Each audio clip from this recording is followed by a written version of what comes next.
बहुत समय पहले की बात है। एक छोटे से गांव में लोग बड़ी श्रद्धा से शीतला माता की पूजा करते थे। लोग मानते थे कि माता गांव को रोगों और दुखों से बचाती हैं।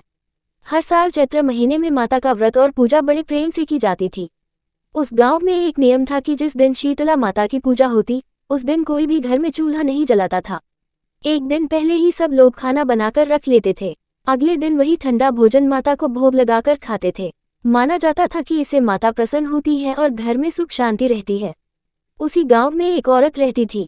वह बहुत घमंडी थी और उसे गांव की परंपराओं पर विश्वास नहीं था। जब शीतला माता का दिन आया तो गांव के सभी लोगों ने पहले दिन ही भोजन बना लिया। लेकिन उस औरत ने सोचा, मैं क्यों ठंडा खाना खाऊं, मैं तो आज ही ताज़ा खाना बनाऊंगी। उसने सुबह सुबह चूल्हा जलाया और गरम गरम भोजन बनाने लगी। धुएं और आग की गर्मी से वातावरण गर्म हो गया। कहते हैं कि उसी समय शीतला माता अपने गधे पर सवार होकर गांव का हाल देखने आई।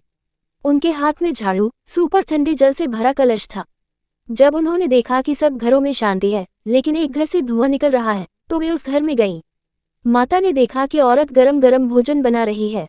ये देखकर माता नाराज हो गईं।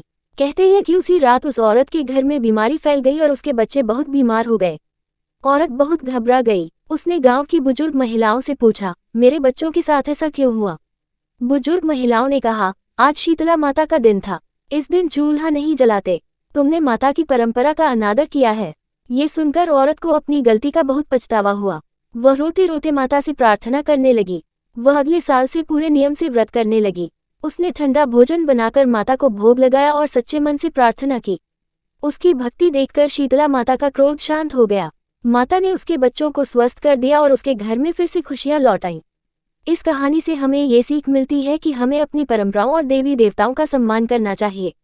सच्चे मन से की गई पूजा और भक्ति से माता अवश्य प्रसन्न होती है और अपने भक्तों की रक्षा करती है।